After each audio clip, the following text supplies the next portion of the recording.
Hey everyone, this is Yoko with Akamaple. I'd like to go through some highlights and plays from Squid Storm 2017 this year. I got the opportunity to play with the pickup team, Canadian Grains, and we did alright. Shout out to Cryptic Spoon, 9-Hole Grains, and Hunty for being on the team. Also, I wanted to say a big thank you to the event staff who hosted it. You all did a really great job with the event, and you should be really proud of yourselves. I had a lot of fun. Overall, the venue was a great place. The venue had a mix of seating for general public to watch matches, as well as a ton of setups for the competitive matches that were going on continuously throughout the weekend.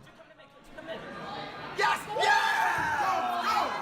I especially liked the private soundproof booths, which made it great to coordinate with your team without the distractions from everyone else. I know a lot of you are waiting to see more Splatoon 2 content from this page, and I promise it's coming. In the meantime, though, I'd like to do some commentary on some plays I have recorded from the weekend. Some clips were recorded on stream from EndGameTV's live broadcast. Other clips I recorded using the Switch's built-in highlight feature.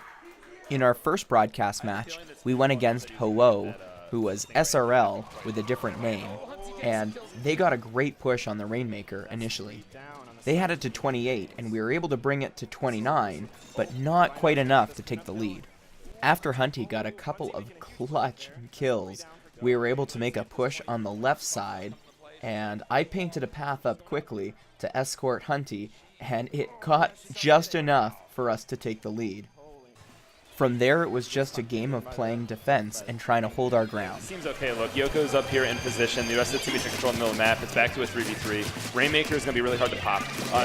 It's going to get to a point where SRL is going to have to go for like one last all-in push.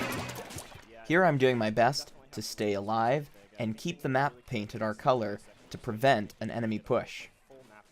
Map control was extremely important here, but also by painting I'm able to build up my inkjet special to stop the push they do end up making. Three people, he's not dead yet! Oh my gosh, that was so close. Nice from Yoko, but he is going to have to recall to where he started, which might get him into some trouble here. I am able to safely pull back, and from here I have a great vantage point to stop their last push. Oh my gosh. I'm sure Sorpole is proud of their name. I'm going to have some things to say. Oh my gosh. And with that, we can put out a booyah and start the pop-offs. I would almost say that's a bit of an upset first game. Yeah, especially. The second game was Splat Zones, and I was doing my best to hold top mid to keep ink on the full zone. I had to use my inkjet at the last minute, though, to be able to not only paint both sides, but get a key kill that let us cap the zone and get the game. Of course, it's essential to slam the table when you win. If you don't shake the camera, you're not doing it right. But seriously, shout out to Hunty for some of the plays in the Splat Zones game there. Her splashdown at the last second helped us keep that zone.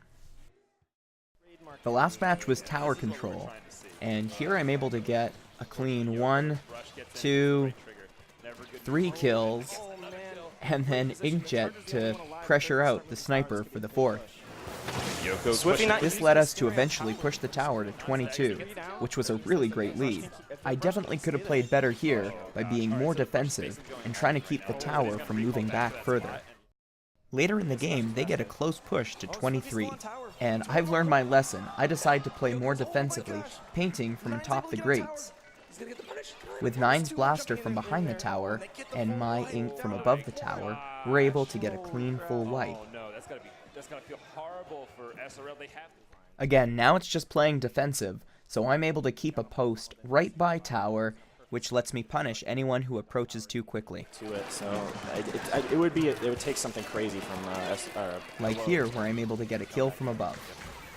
Again, my whole team played really well here, and Nine really clutched it at the end by making sure they weren't able to get any last pushes, which stopped the game from going into overtime.